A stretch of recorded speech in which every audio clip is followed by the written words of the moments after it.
Mesdames, Messieurs, merci d'être avec nous au sommaire de cette édition.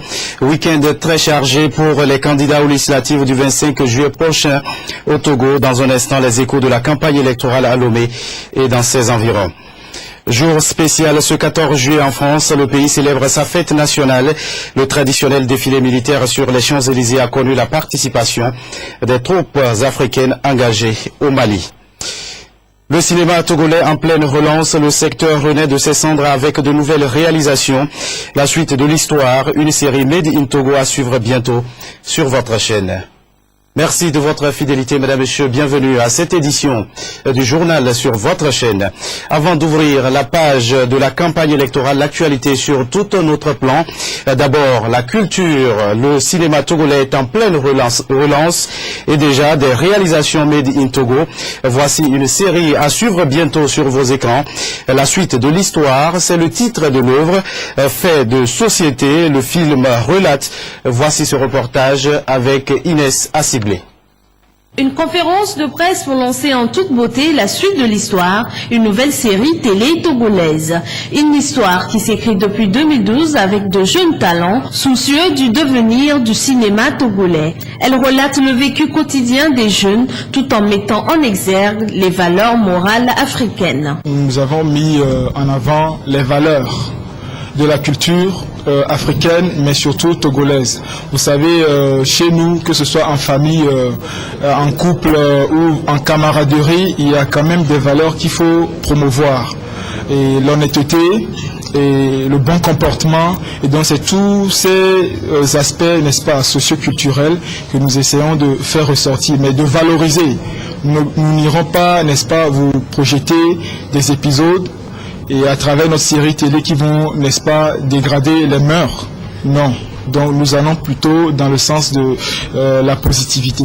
Cette série, qui se veut le nouveau visage du cinéma togolais, longtemps resté en veilleuse, est une initiative osée de jeunes producteurs. Ils sont appuyés par des partenaires qui ont la même vision, celle de la relance de ce cinéma. Si vous captez les chaînes qui sont sur câble, il n'y a pas de série togolaise.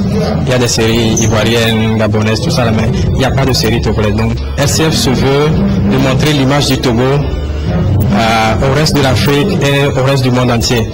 Donc nous accompagnons, nous soutenons les productions locales venant de chez nous. Nous avons voulu vraiment accompagner le projet parce que ce qu'ils sont en train de développer dans le thème, ça va vraiment à l'endroit de la jeunesse. Nous avons voulu également aider le projet, la suite de l'histoire, toujours pour aller dans cette autre idée qui est de vraiment aider l'œuvre cinématographique à beaucoup plus être développée dans notre pays. Cette première saison de la suite de l'histoire est composée de 22 épisodes. La première diffusion, c'est le lundi 15 juillet à 19h sur LCF, la chaîne du futur.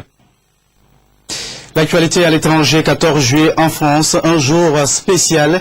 Le pays célèbre sa fête nationale, la 133e édition marquée comme chaque année par le traditionnel défilé militaire sur les Champs-Élysées, mais une particularité, la participation des troupes africaines engagées dans la guerre au Mali.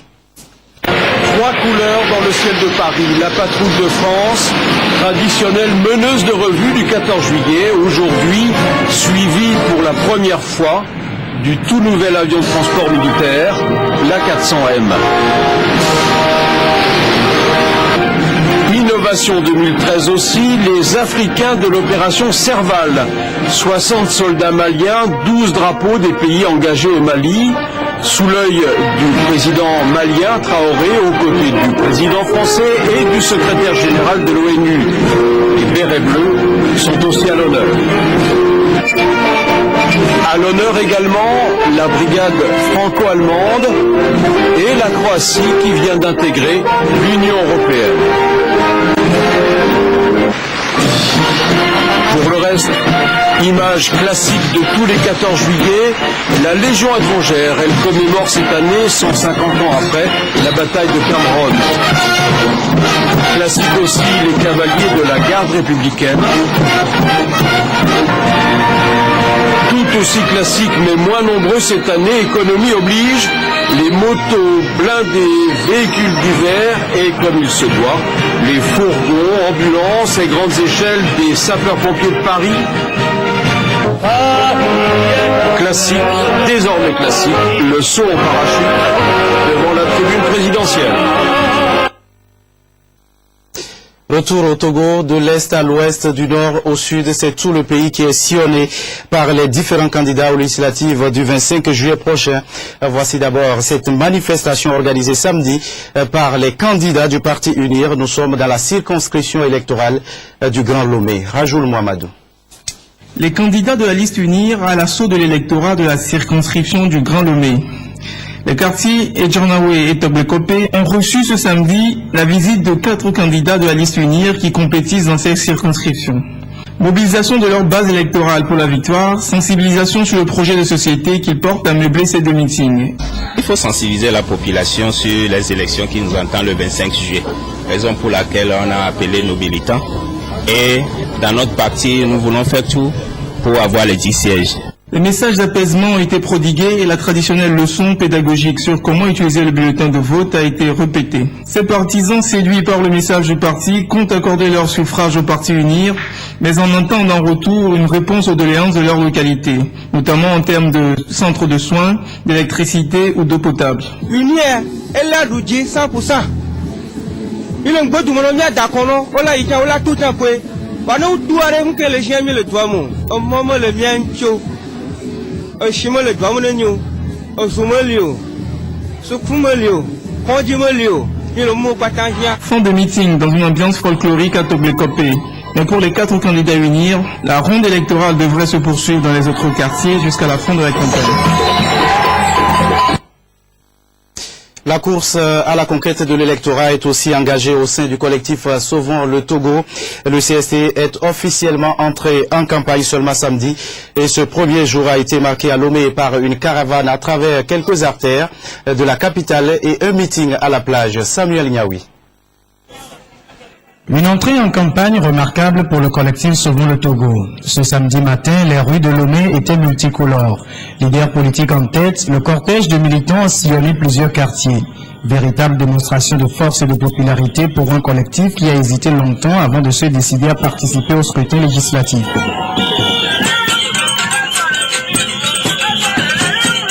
Une décision prise selon les responsables du CST pour sortir le peuple togolais de 50 ans de souffrance. Et pour y arriver, le collectif Sauvons le Togo s'est dressé un programme de société à cet effet. Fondamentalement, il faut instaurer l'état de droit. Ensuite, il faut s'occuper de l'éducation, de la santé, des infrastructures, etc. Nous avons un projet de société, mais libérer le Togo est plus qu'un programme. Les législatives du 25 juillet, le collectif Sauvons le Togo les aborde avec beaucoup de prudence et de vigilance. Les organisations de la société civile, membres du CST, s'engagent à jouer aux arbitres. Nous, de la société civile, nous ne compétissons pas. Mais nous allons nous organiser avec la population togolaise pour empêcher les fraudes. Nous allons organiser la vigilance pour empêcher les fraudes. Nous allons tout mettre en œuvre pour que les élections soient fiables. Pour qu'enfin, pour une fois, le peuple togolais désigne les gens qu'il veut. Que les résultats qui sont donnés reflètent exactement la volonté du peuple togolais et non la volonté de ceux qui nous gouvernent. Il ne s'agit pas simplement de se mobiliser, il s'agit également de rester vigilant, aussi bien dans les bureaux de vote que dans les cellules, pour éviter, pour empêcher toutes les fraudes d'où qu'elles viennent. Parce que la loi autorise les citoyens, après avoir voté, à participer, à assister au dépouillement. Et c'est là où nous leur demandons de faire preuve de beaucoup de vigilance. Cette entrée en campagne du CST vient équilibrer la compétition électorale. Le soir du 25 juillet dira lequel des candidats pourra siéger à l'hémicycle.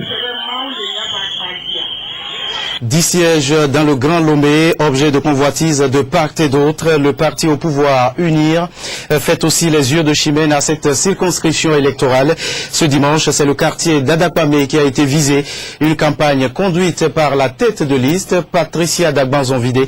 Reportage Cassandra Anaouli, Rajoul Mohamedou, Roger Amenyran. L'Union pour la République poursuit son opération de charme dans la ville de Lomé. Le quartier d'Adakbani a reçu la visite des candidats unis de la circonscription électorale du Grand Lomé. Les candidats conduits par la tête de liste Patricia Dagman-Zongide, native du milieu, ont sensibilisé la communauté à voter unis pour le développement et l'épanouissement de la commune de Baie. J'ai apporté un seul message et important à ma communauté. Je leur ai demandé de voter pour moi. Je connais plus que personne leurs besoins et je leur ai promis que je travaillerai pour que leurs besoins soient portés au niveau du gouvernement pour que ces besoins-là, ces difficultés-là puissent trouver satisfaction. Les électeurs de la ville de Lomé ont donc la charge de veiller à ne pas gaspiller les voix, à conclure l'une des candidates. La rencontre a pris fin dans une ambiance festive. Et nous avons pour invité dans cette édition Patricia Dagman-Zongide, ministre de la promotion de la femme et tête de liste des candidatures UNIR dans le Grand Lomé. Madame, bonsoir. Oui, bonsoir. Merci d'avoir accepté notre invitation. Madame, dites-nous, pouvez-vous nous présenter votre liste dans le Grand Lomé? Et comme vous le savez, nous sommes 20 sur la liste du Grand Lomé pour le parti UNIR. 10 candidats titulaires et 10 suppléants. Je suis la tête de liste, vous venez de le dire. En deuxième position, il y a Madame Lexim Balouki et son Zimna, ministre du Commerce et de la promotion du secteur privé. Troisième position, Madame Ekwedede Arufa, ministre de l'Environnement et des Ressources forestières. En quatrième position, Madame Amedjogbe Akosiwa Olivia, ancienne ministre de la promotion de la femme. Et cinquième rang, Madame Banya Gamon Banilaye. En sixième position, Monsieur Badagbon Kosivi. Septième rang, Monsieur Djadja Avogno Kodjovi. Huitième position, Monsieur Nononsa. En neuvième position, Monsieur Aruna Zouberou. Dixième position, M. Palanga Maweboué. En 11e position, M. Dogbe Kofi Anani. 12e position, Dreke Ayao. En 13e position, M. Issifou Nassiro. 14e position, Mme Adja Ameyo. En 15e position, Mme Bassapo Biova. 16e rang sur la liste, M. Haïté Ekou. 17e position, M. Siakou Komlan. Et 18e position, Mme Rupatine Amele. 19e position, M. Talikpeti Kadjanatema. Et en 20e position, M. Agbessi Kofi. Voilà, c'était les 20 candidats qui forment la liste du Grand Lomé pour le parti UNIR. Oui, madame, on a remarqué que cette liste est le symbole même de la parité homme-femme. Qu'est-ce que, selon vous, la présence plus importante de la femme peut apporter dans la prochaine assemblée? La présence d'un nombre important de femmes va influencer vraiment la politique en faveur des femmes. Nos efforts vont porter sur la promotion du développement inclusif de toutes les composantes de la société. Alors, notre combat va porter sur la participation accrue des femmes à la gouvernance publique et une meilleure prise en charge de la jeunesse, parce que quand on parle de femmes, on parle aussi d'enfants, et nous avons un grand souci de nos enfants. Alors, par ailleurs, la présence des femmes sur la liste unie, c'est un signal important sur la capacité de notre parti et de son président à tenir leur engagement. Vous vous souvenez, en décembre dernier, le chef de l'État a souhaité que la participation accrue des femmes au poste, la participation des femmes à la prise des décisions soit beaucoup plus importante. Eh bien, nous sommes, par notre liste, nous sommes les seuls à avoir respecté ce souhait du chef de l'État, et le parti a positionné 5 femmes, je dirais, en position éligible. D'accord, madame, restez avec nous le temps de suivre la campagne de votre parti dans la préfecture de Vaud. Une autre opération de charme, mais là menée par la tête de liste, Victoire Tomega Dobé. Reportage Cassandra Anaouli, Rajoul Mohamadou. Les candidats du parti Union pour la République Unie de la préfecture de Vaud donnent l'exemple d'une union pour bâtir ensemble leur localité. La population de Djrekpo et de Momé dans le Vaud Nord ont consacré ce samedi une partie de leur temps à écouter Madame Dobé et ses colistiers. Pour une préfecture prospère et solidaire, voter unir, c'est l'essentiel du message délivré par les candidats aux populations. C'est dans une ambiance festive que s'est déroulée la campagne dans les localités visitées.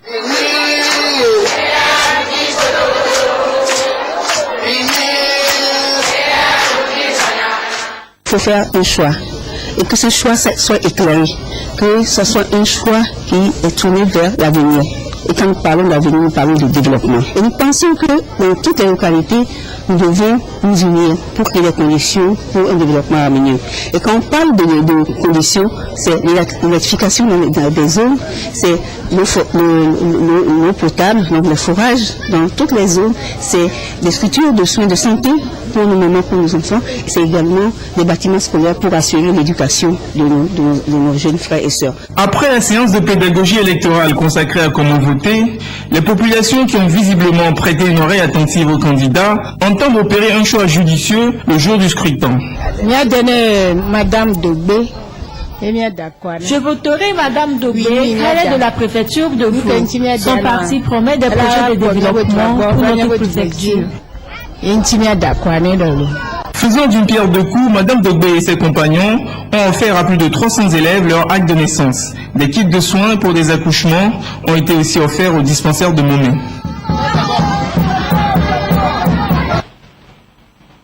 La suite de notre entretien avec Patricia Dagban-Zonvidé. Madame, dites-nous quel message apportez-vous aux populations au cours de vos tournées? Nous parlons aux populations du nouveau projet de société du président du Parti Unir et de la vision qui sous-tend ce projet-là. Et le président de notre parti veut faire du Togo un pays uni et prospère. C'est la raison pour laquelle le gouvernement a d'ailleurs entrepris des réformes de grande envergure depuis 2005 afin de relancer la machine économique et d'améliorer de manière substantielle les conditions de vie des populations. Je peux donner quelques exemples. Avec le programme Aide et Provenante, c'est plus de 4000 emplois pour les jeunes et qui ont, depuis 2011, ont pu quand même accéder à une vie beaucoup plus améliorée parce que ils bénéficient de ce projet Provenate. Et c'est dans le cadre de l'agriculture, c'est plus de 400 groupements qui ont pu bénéficier de microcrédits. Mais ces réformes-là doivent se poursuivre pour que les conditions de vie des populations soient améliorées. Voilà donc le message d'espoir que nous apportons aux populations. Et nous avons besoin que les populations soutiennent le projet du chef de l'État, cette vision de Togo uni et prospère, en votant massivement pour unir. Ce sera votre dernier mot, ou qu'est-ce que vous avez à l'endroit de ceux qui vous suivent ce soir? À l'endroit des populations, oui. Je leur dis que le parti Unir, c'est le parti de l'espoir. Et c'est le parti aussi qui qui donne aux populations la possibilité de satisfaire leurs besoins, leurs ambitions, parce que dans le projet de développement du chef conduit par le chef de l'État, il y a la place pour tout le monde, aussi bien pour les femmes, pour les jeunes, et aussi bien que pour les hommes. Mais je dis qu'un accent particulier, une attention particulière est donnée aux catégories les plus vulnérables de notre société, ces catégories vulnérables qui sont les femmes, les jeunes, les personnes handicapées, les personnes âgées. Merci Madame Patricia Damban-Zonville, vous êtes ministre de la promotion de la femme et tête de liste Unir dans le Grand Lomé. Nous allons clore cette édition en humour avec cette soirée de fou rire samedi au Grand Rex à Lomé. Un événement signé Move Togo qui a réuni sur le podium des artistes togolais et étrangers. Parmi eux, Maman, venu de la République très démocratique du Gondwana, avec un message du président fondateur. Reportage à Paulina Baki. Vous connaissez le concept des élections surprises? Le président fondateur, il appelle l'opposition, puis il leur dit les élections, c'était hier que j'ai gagné. Sur scène pour cette soirée du rire, le Nigérien Maman, avec son concept, la République très démocratique du Gondwana, Bibari Ndamadaiko. Ndamadaiko était candidat aux élections présidentielles. Nous étions 14 candidats. J'ai été classé 11e. Donc je n'ai pas été élu. Le Togolais follow. Pourquoi tu fonces la nuit? Moi, je sais que je te trompe, mais c'est pas ma faute. C'est pas ma tête, c'est pas mon corps, c'est lui. Le public a fait relever le déplacement du grand cinéma Rex de Lomé et durant 3 heures d'ouvrage, cette comédie a tenu en haleine ses spectateurs. Plusieurs sujets d'actualité du continent africain inspirent ses acteurs. Vous savez, il y a l'actualité, il y a le quotidien, il y a l'environnement. Et puis bon, il y a aussi qu'on a envie de faire rire. Quelquefois, on a envie de critiquer, on a envie de conscientiser, on a envie de dénoncer. Mais le plus important, c'est de ne pas choquer ceux qui viennent vous assister, que chacun puisse quand même repartir avec la bonne humeur. L'humour, qui est la politesse du désespoir, on s'en sert vraiment pour parler des sujets qui touchent tous les Africains. Il ne faut pas monter sur scène, juste parler des problèmes de cœur, parler des femmes, parler des sujets qui intéressent les gens, mais quand tu montes sur scène, il faut avoir une colère, il faut dire des choses qui peuvent essayer de faire bouger les choses. Et la magie de l'humour, c'est que ces gens qui ne se connaissaient pas 5 minutes avant, ils s'asseyent dans le noir et puis ils rient sur les mêmes choses. C'est extraordinaire. Extraordinaire, ce public se dit satisfait à la fin du spectacle. Tout a été parfait, il n'y a rien à dire. Hein? On a passé un bon moment. Voilà. On a parlé, voilà. On a de la soupe pour voir. Très bien, c'est bien amusé. On souhaite que ça continue avec Move. Organisée par Move Togo, cette soirée du rire entre dans le cadre des activités de vacances de cette société mobile. Et selon son directeur général, Djibel Ouattara, Move Togo entend lancer dans les prochains jours, en partenariat avec la Radio France Internationale, un nouveau produit. On s'est rendu compte qu'un humoriste de la taille de Maman était très apprécié et ça aurait été approprié de le faire venir puisqu'il tourne beaucoup en Afrique, mais depuis 2009 il n'était pas venu au Togo. Voilà la première raison. Et cette raison a été renforcée par le fait que très bientôt nous lançons en partenariat avec RFI un produit qui consistera pour nos abonnés à écouter les programmes de RFI à partir de leur téléphone portable. Donc nous avons pensé que Maman serait l'ambassadeur idéal pour le lancement de ce produit-là. Et c'est dans le mois d'août que ce nouveau produit de Move sera lancé. Merci à vous qui êtes restés à notre compagnie. C'est la fin de cette édition. Bonne suite de nos programmes.